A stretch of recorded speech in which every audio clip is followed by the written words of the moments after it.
नमस्कार, आप देख रहे हैं आज तक। आपके साथ मैं हूं सईद अंसारी। स्वागत है आपका स्पेशल रिपोर्ट में। तो आज स्पेशल रिपोर्ट में हम बात करेंगे चुनावी डिक्शनरी की। आपके घर में डिक्शनरी अवश्य होगी और आप कई बार शब्दों का सही मतलब समझने के लिए डिक्शनरी देखते भी होंगे, उसका इस्तेमाल भी करते होंगे। ठीक ऐसे ही चुनाव में कुछ विशेष शब्दों का इस्तेमाल किया जाता है। चुनावी प्रचार के खेल में शब्द क्या क्या नहीं कर देते हैं। कई बार नेता अपने पक्ष में माहौल बनाने और विरोधियों का माहौल खराब करने के लिए हथियारों की तरह इन शब्दों का इस्तेमाल करते हैं। तो आज हम ऐसे ही एक शब्द की चर्चा करेंगे जिसे लेकर राजनीतिक घमासान छिड़ गया है। आप शब्दों के राजनीतिक मतलब समझेंगे या इस शब्द का राजनीतिक मतलब समझेंगे तो यही कहेंगे कि उत्तर प्रदेश में खुला खेल फर्रुखाबादी, यानी जो कुछ कहना है हमने कह दिया, कोई भला माने या बुरा।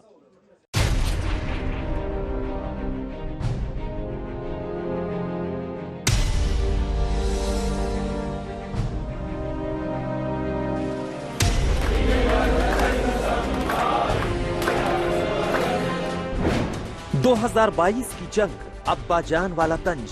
पहले गरीबों की नौकरी पर अब्बाजान कहने वाले डकैती डाल देते थे।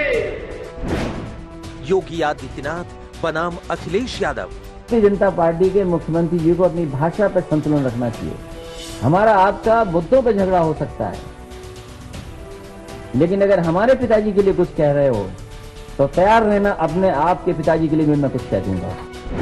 सियासी जुबान, अब्बाजान पर घमासान।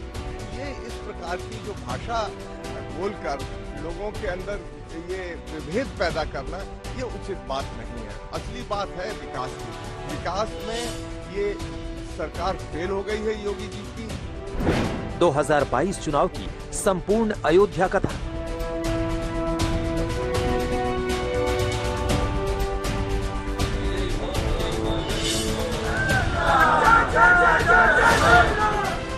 उत्तर प्रदेश चुनाव में राम भरोसे आप।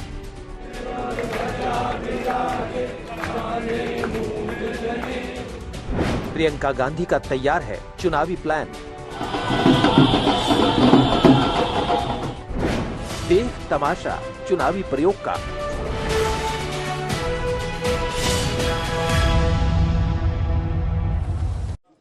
उत्तर प्रदेश के मुख्यमंत्री योगी आदित्यनाथ का एक बयान आज दिन भर चर्चा में रहा।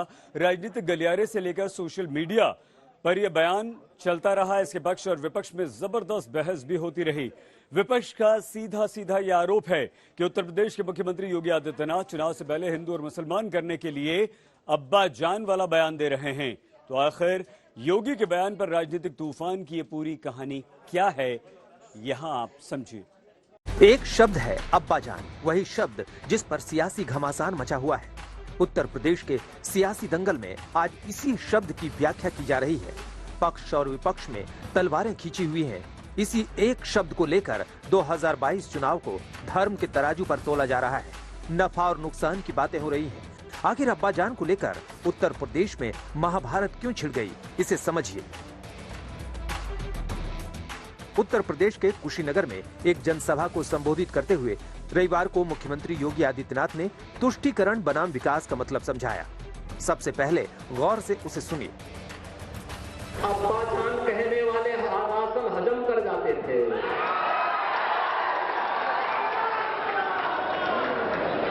तब कुशीनगर का राशन नेपाल पहुंच जाता था, बांग्लादेश पहुंच जाता था। और आज कोई गरीबों का राशन निकलेगा तो राशन तो नहीं निकल पाएगा, लेकिन जेल जरूर चला जाएगा। तो क्या विकासवाद के बहाने योगी ने अखिलेश पर हमला बोलने के लिए अब्बाजान शब्द का प्रयोग करके एक तीर से दो निशाने लगाए हैं?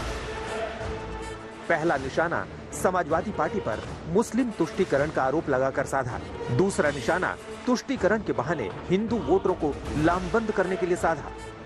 सवाल बड़ा है क्योंकि योगी आदित्यनाथ ने अब्बाजान शब्द उछालकर सियासी माहौल गर्म कर दिया है। बिना अखिलेश यादव का नाम लिए इशारों इशारों में सब कुछ कह डाला।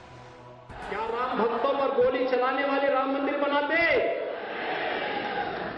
क्या गोली चलाने वाले और दंगा कराने वाले कश्मीर से धारा 370 को हटाते? तालिबान का समर्थन करने वाले क्या 3 तलाक को रोकते? तो भाइयों बहनों, फिर इस जातिवादी और वंशवादी मानसिकता को प्रदेश की जनता कतई बर्दाश्त न करे।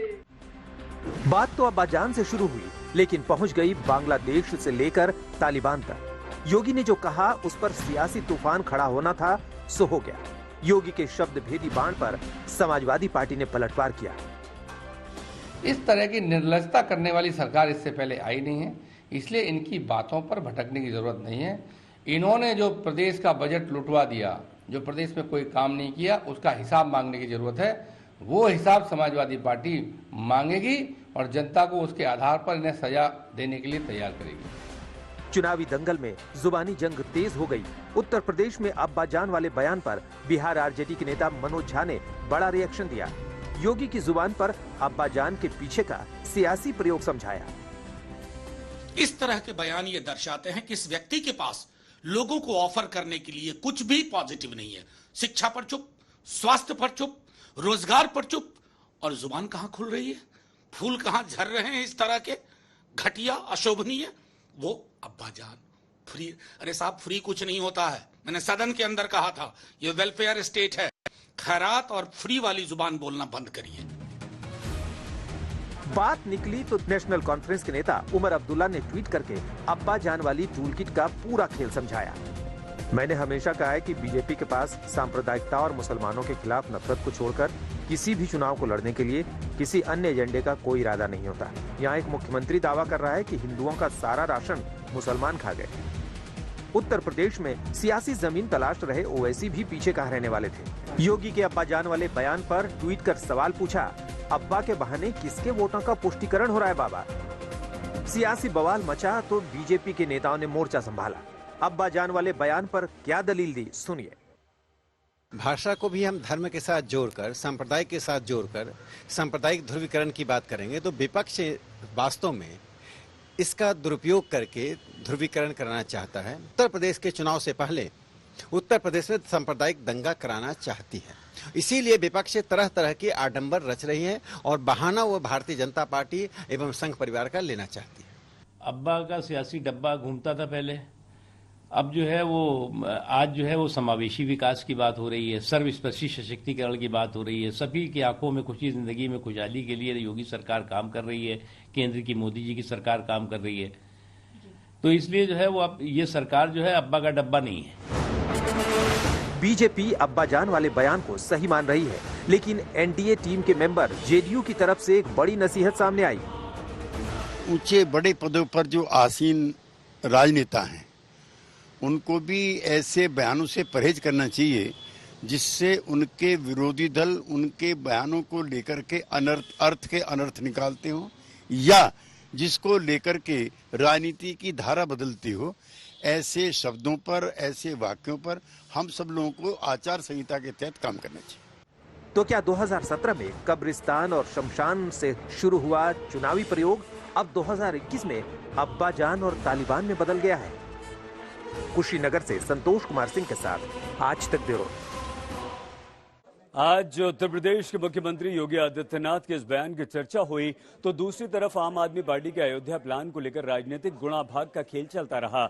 आज दिल्ली के डिप्टी सीएम मनीष सिसोदिया और सांसद संजय सिंह अयोध्या पहुंच गए।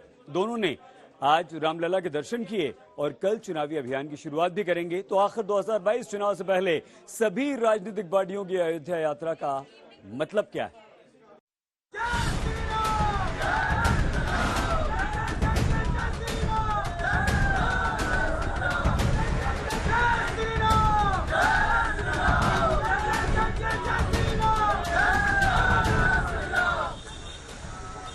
ये 2022 की अयोध्या कथा का आम आदमी पार्टी अध्याय है।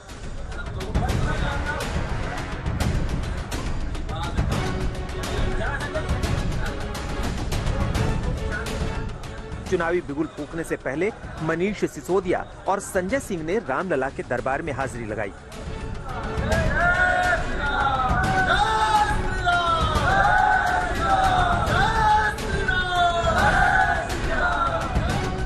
राम भक्ति की धुन में डूबे नजर आए।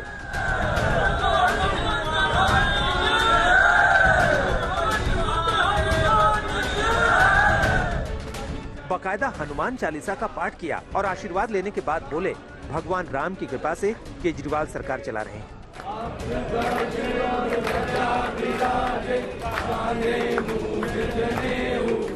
मैं पिछले कुछ वर्षों से सामाजिक राजनीतिक क्षेत्र में काम कर रहा हूं और मैं समझता हूं कि अरविंद केजरीवाल जी के नेतृत्व में आम आदमी पार्टी दिल्ली में और देश में जो भी काम कर पा रही है वो भगवान श्री राम के कृपा से और संतों के आशीर्वाद से कर पा रही है।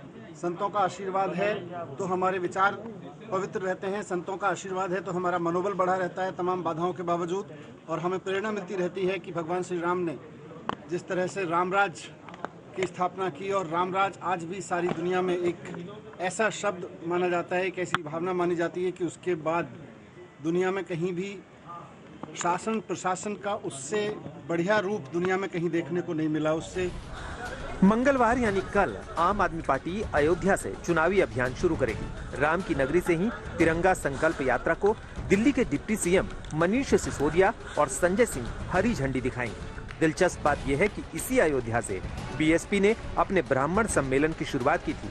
ओवैसी ने भी अपनी चुनावी रैली की शुरुआत की थी।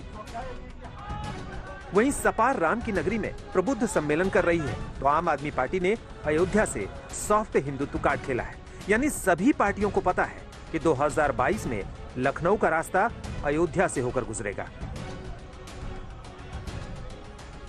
दिल्ली के उप मुख्यमंत्री मनीष सिसोदिया आज अयोध्या में हैं।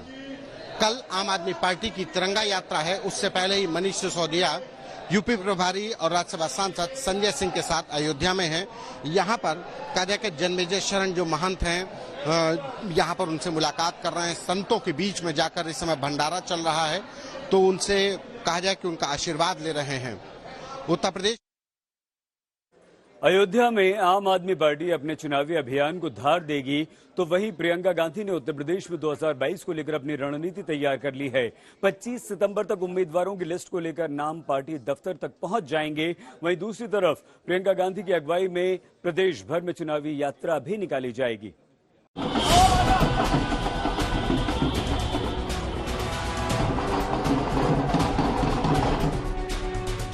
यूपी में कांग्रेस का चेहरा होंगी प्रियंका।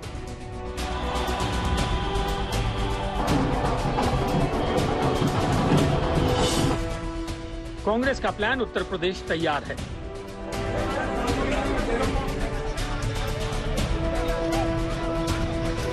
कांग्रेस महासचिव प्रियंका गांधी फुल एक्शन में हैं। आगामी साल में होने वाले विधानसभा चुनाव में अपनी पार्टी में नई जान फूंकने के लिए वो लखनऊ दौरे पर गई थी।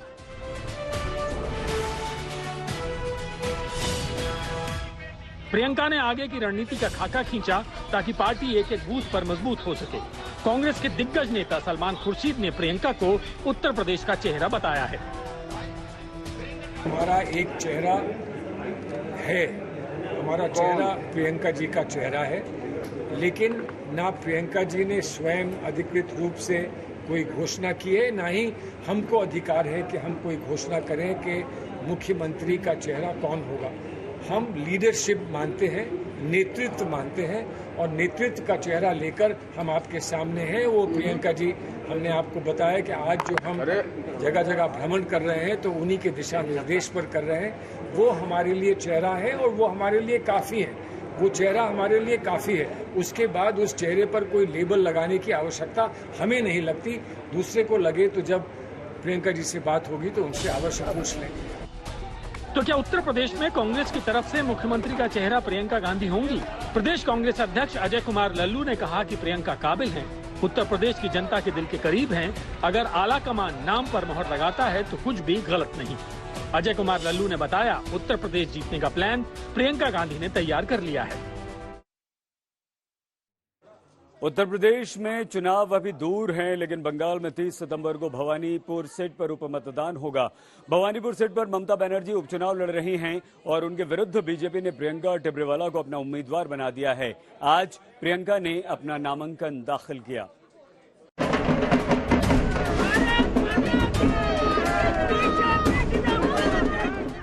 भवानीपुर की चुनावी जंग में क्या होगा? ममता बनर्जी के खिलाफ बीजेपी ने प्रियंका टिब्रेवाल को मैदान में उतारा है। मेरे खुद का कॉन्फिडेंस जो है उसके साथ जनता का कॉन्फिडेंस जुड़ा हुआ है। क्योंकि मैं यहाँ पर जो हूँ, भले ही मैं प्रत्याशी भारतीय जनता पार्टी की हूँ, लेकिन आवाज जनता की हूँ। आज नामांकन के आखिरी दिन प्रियंका टिब्रेवाल के साथ साथ सीपीएम उम्मीदवार सृजीव विश्वास ने भी नामांकन दाखिल किया। यानी भवानीपुर में 3 उम्मीदवारों के भाग्य का फैसला जनता को करना है। देखिए, मेरी लड़ाई जो है वो अन्याय के विरुद्ध है, और ये विरुद्ध में जो पार्टी है ना, ये गवर्नमेंट ही जो है यहाँ पर इन्होंने जनता का जीना दुश्वार कर दिया है। इसीलिए मेरी लड़ाई जो है वो पूरे सिस्टम, यहाँ के पश्चिम बंगाल के सिस्टम के खिलाफ है, यहाँ की गवर्नेंस के खिलाफ है, यहाँ की पुलिस के खिलाफ है, और उस जनता के लिए है जिनको इन सारे सिस्टम से बचाना है। प्रियंका ने ममता बनर्जी के खिलाफ पर्चा भरने से पहले मंदिर में पूजा अर्चना की। इस दौरान बंगाल बीजेपी के कई नेता साथ में मौजूद रहे।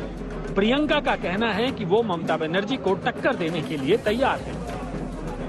देखिए, पश्चिम बंगाल के लोगों को जिंदा रहने का अधिकार है, और ये अधिकार जो है डेमोक्रेसी में उनसे छीना जा रहा है, और ये छीनने वाले जो हैं वो है तृणमूल के लोग, और इसके पीछे जो खड़ी हैं वो है ममता बनर्जी।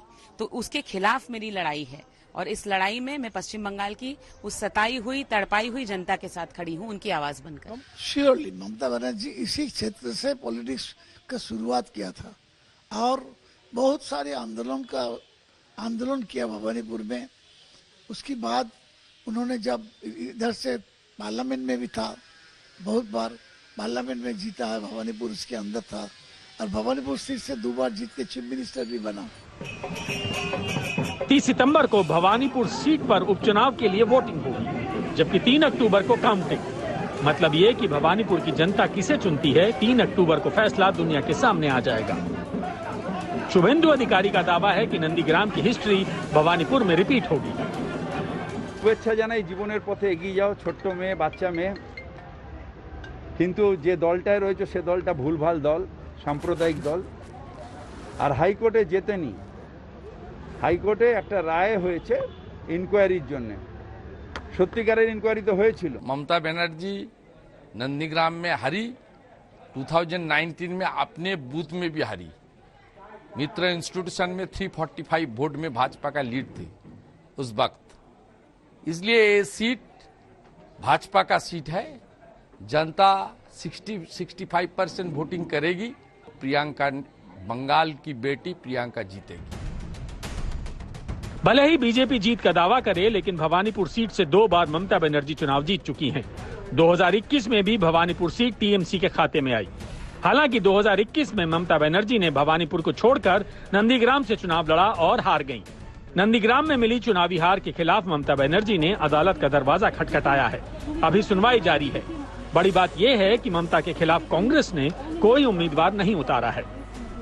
निश्चयই ভবানীপুরের মানুষ মনে প্রাণে চেয়েছিলেন যে আমি ভবানীপুরেই থাকি। बीजेपी स्ट्रांग है, वो मुख्यमंत्री को बीजेपी हराया एक बार, दोबारा हराने में क्या है? हार जीत तो बाद में होगा। भारतीय जनता पार्टी एक पार्टी के रूप में वहां लड़ाई करेगा। ममता बनर्जी को 1-1 इंच के लिए लड़ना पड़ेगा। भवानीपुर सीट पे ममता बनर्जी के खिलाफ कोई उम्मीदवार हम मतलब कांग्रेस पार्टी नहीं खड़ा करना चाहते। ये हमारे पार्टी की आला कमान की निर्णय है। अब ममता बनर्जी के लिए भवानीपुर से चुनाव जीतना नाक की लड़ाई है। वहीं बीजेपी भी पूरे दमखम के साथ भवानीपुर में चुनाव प्रचार की योजना बना चुकी है। भवानीपुर विधानसभा सीट की अगर हम बात करें तो यहाँ लगभग 40% नॉन बंगाली वोटर हैं। ऐसे में बीजेपी ने स्टार कैंपेनर्स के तौर पर हरदीप पुरी को चुना है, जो सिख समुदाय का प्रतिनिधित्व करते हैं और जिनकी संख्या यहाँ काफी ज्यादा है। बीजेपी ने भवानीपुर में मनोज वाजपेयी को चुना है बुहारी समुदाय को आकर्षित करने के लिए, और दिनेश त्रिवेदी को गुजराती समुदाय को लुभाने के लिए, क्योंकि भवानीपुर में गुजराती समुदाय के काफी लोग रहते हैं। नॉन बंगाली वोटर्स को लुभाने के लिए ममता बनर्जी भी पीछे नहीं है। 16 सितंबर को ममता बनर्जी नॉन बंगाली लोगों के साथ एक मुलाकात करने वाली हैं। यानी भवानीपुर की सियासी भिड़ंत को लेकर सभी के अपने अपने दावे हैं। अनुपम मिश्रा, कोलकाता, आज तक।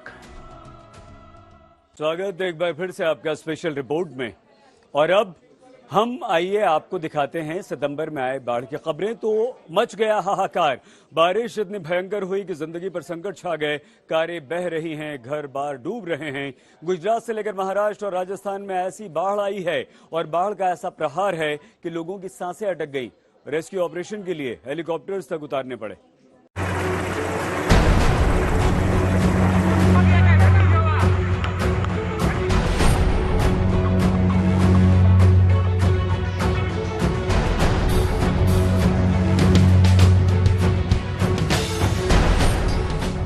सितंबर में सैलाब से मच गया हाहाकार। बारिश इतनी भयंकर, जिंदगी पर आया संकट।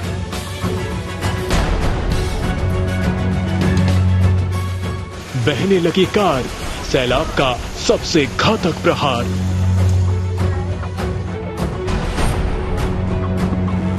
डूबने लगे घर बार, जान बचाना भी हुआ दुश्वार।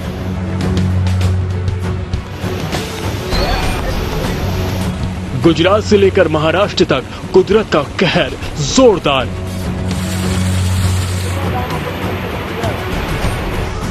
राजस्थान में भी लोगों को डुबोने लगा सैलाब।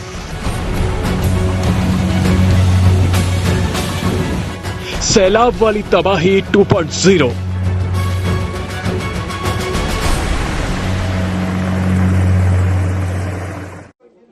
गुजरात में जामनगर, राजकोट और जूनागढ़ में इतनी भयंकर बारिश हो रही कि बाढ़ आ गई।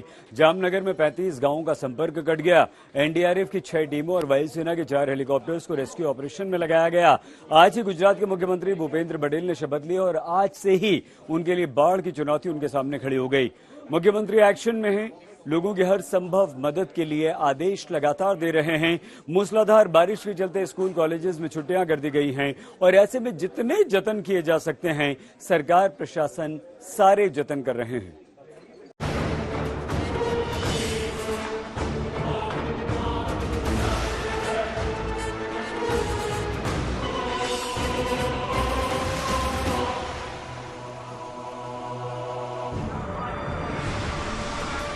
गुजरात में सैलाब ने सबके होश उड़ा दिए। भूपेंद्र पटेल के सीएम बनते ही नया चैलेंज आ गया। जामनगर, राजकोट और जूनागढ़ में तबाही मूसलाधार। जूनागढ़ में जिंदगी का सबसे डेंजरस रेस्क्यू ऑपरेशन। खतरे में पड़ी जान, एनडीआरएफ वायुसेना ने संभाली कमान।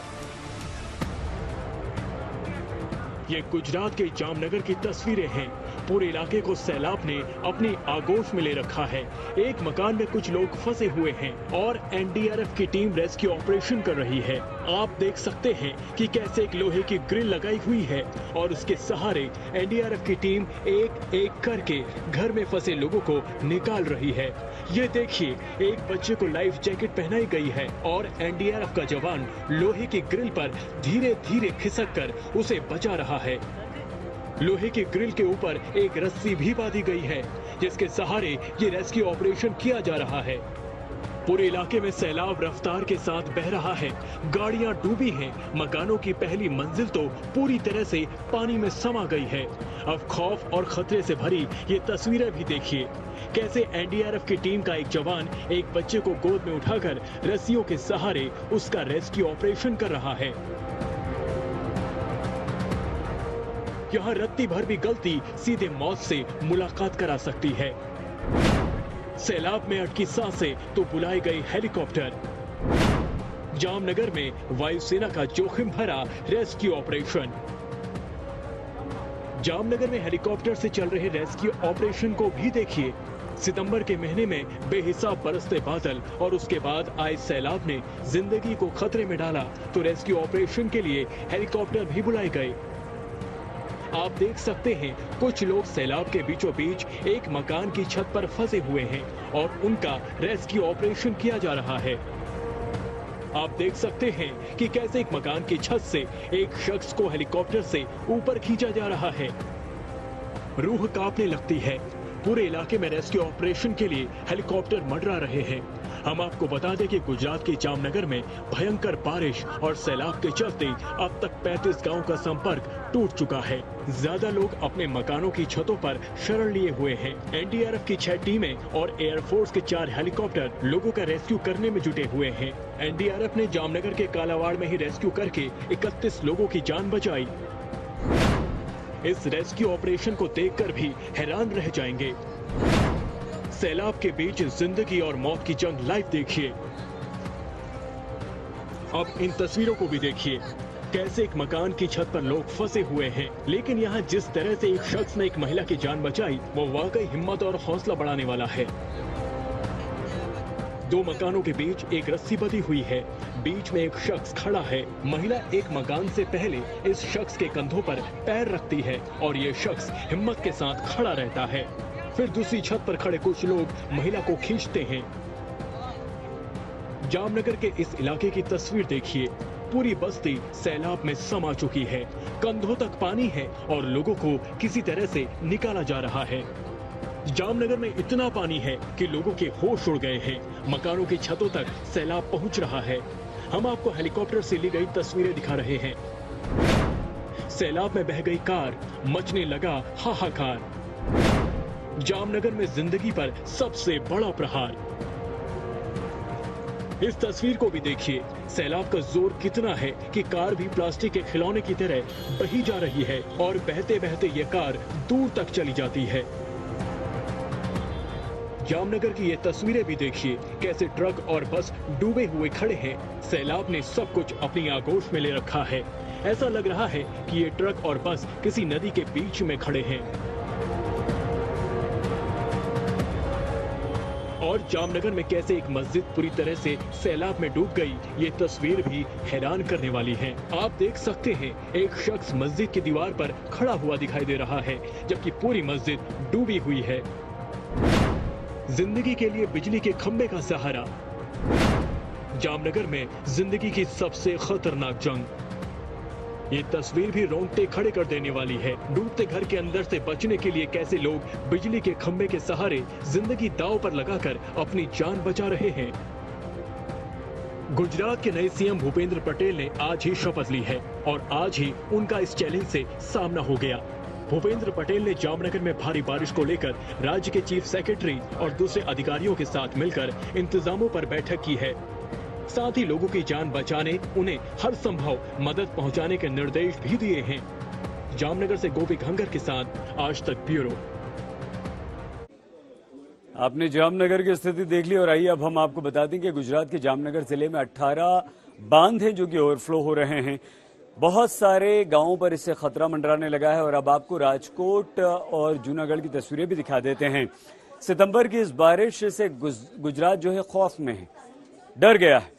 गृह मंत्री अमित शाह और गुजरात के नए मुख्यमंत्री भूपेंद्र पटेल ने बातचीत की है। इसके बाद दिल्ली और पंजाब से एनडीआरएफ की 5 टीमें और गुजरात पहुंच रही हैं।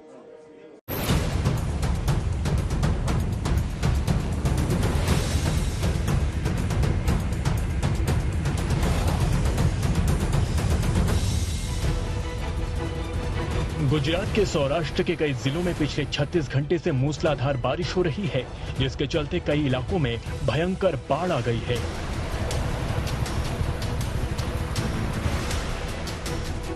मौसम विभाग ने अगले 4 से 5 दिनों के लिए गुजरात में भारी बारिश का अलर्ट भी जारी कर दिया है।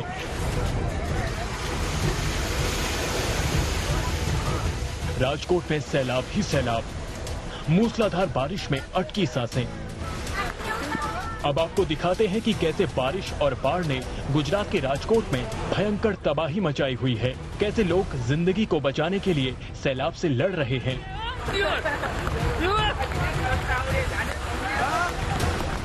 सबसे पहले राजकोट की ये तस्वीर देखिए, कैसे एक बस्ती में सैलाब ही सैलाब है, ऊपर से बारिश भी मूसलाधार हो रही है। ऐसे में कुछ लोग रस्सी के जरिए सैलाब में फंसे लोगों को बचाने की कोशिश कर रहे हैं। रस्सी को गली में खड़ी एक गाड़ी से बांधा जाता है, फिर 2 लोग रस्सी को लेकर एक घर की तरफ बढ़ते हैं जिसमें एक बुजुर्ग फंसे हुए थे और जान पर खेलते हुए ये लोग बुजुर्ग को बचा लेते हैं। उसके बाद बुजुर्ग की जान में जान आती है और चेहरे पर मुस्कुराहट आती है। इसके बाद रस्सी के सहारे ही ये लोग और लोगों को बचाने के लिए आगे बढ़ते हैं।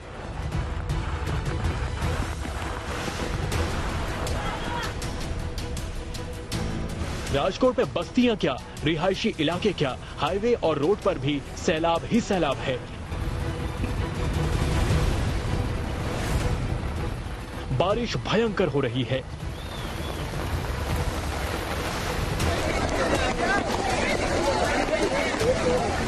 ये गुजरात के रैया रोड की तस्वीरें हैं। यहाँ तो सैलाब में कारें बहने लगी।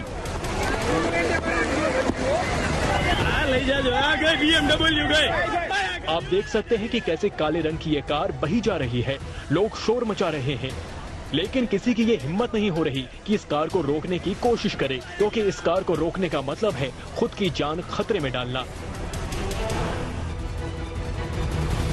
काली कार के साइड में एक सफेद कार बह रही है, जबकि उसके आगे भी कई कारें बह रही हैं।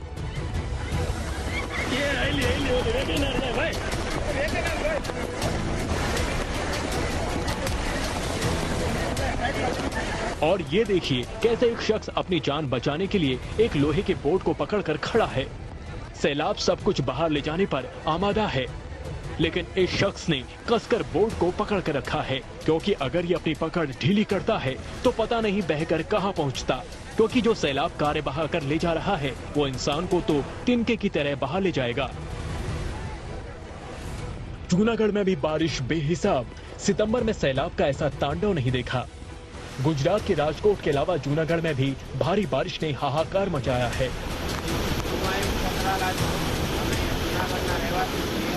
ये देखिए कैसे पुल के नीचे सैलाब बह रहा है। इन तस्वीरों को देखकर ही कलेजा कांप जाता है। जो लोग इस सैलाब को देख रहे हैं उनके रोंगटे खड़े हो रहे हैं। मौसम विभाग के मुताबिक गुजरात के तटीय इलाकों में खासकर जामनगर, जूनागढ़, पोरबंदर, द्वारका, ओखा, राजकोट के कई हिस्सों में 40 से 50 किलोमीटर प्रति घंटे की रफ्तार से हवाएं चलने की संभावना है। यानी गुजरात के लिए मुसीबतों का सैलाब अभी और आफत लेकर आने वाला है। अहमदाबाद से गोपी घंगर के साथ आज तक ब्यूरो। स्वागत एक बार फिर से आपका स्पेशल रिपोर्ट में।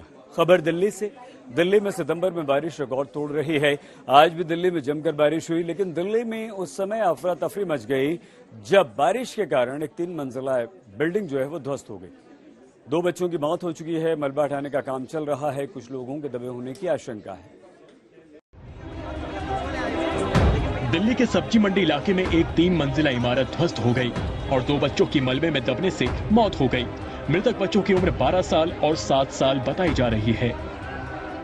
इस वक्त मैं दिल्ली के सब्जी मंडी इलाके में मौजूद हूँ। अगर आप यहाँ पर देखें तो जो ये इमारत है, ऐसा बताया जा रहा है कि शुरुआत में 5 मंजिला इमारत थी जो ढह गई और इसमें कई लोगों के दबे होने की आशंका है। आप देख पा रहे हैं लोकल लोगों के अलावा जो फायर डिपार्टमेंट को लोग हैं वो रेस्क्यू ऑपरेशन कर रहे हैं और एक एक करके लोगों को यहाँ से बाकायदा निकाला जा रहा है। काफी अफरा तफरी का यहाँ पर माहौल है। हम दिखाना चाहेंगे पीछे की तरफ जो वो तस्वीरें हैं। अगर देखें तो जो बिल्डिंग थी वो सटी हुई थी और उसी से बाकायदा जो ये इमारत है वो ढहा के गिर गई, जिसमें इस मलबे में कई गाड़ियां वो भी दबी हुई थी। फिलहाल यहाँ पर अफरा तफरी का माहौल। ऐसा बताया जा रहा है कि दमकल विभाग की गाड़ी भी यहाँ पर काफी देर से पहुंची और अब यहाँ पर रेस्क्यू ऑपरेशन का काम है वो तेजी से किया जा रहा है। पुलिस, एमसीडी, एनडीआरएफ समेत सभी टीमों ने रेस्क्यू ऑपरेशन शुरू किया, क्योंकि जिस तरह से ये बिल्डिंग अचानक भरभरा कर गिर पड़ी, ऐसे में अंदाजा ये है कि और भी लोग फंसे हो सकते हैं। बताया जा रहा है कि बिल्डिंग के नीचे दुकानें थी और ऊपर की मंजिल में लोग रह रहे थे। दिल्ली पुलिस के मुताबिक बिल्डिंग में निर्माण कार्य चल रहा था। जिस समय ये हादसा हुआ मजदूर भी काम कर रहे थे। आज तक ब्यूरो। स्पेशल रिपोर्ट में आज के लिए बस इतना ही। आप प्लीज अपना बहुत ख्याल रखिएगा। देखते रहिए आज तक।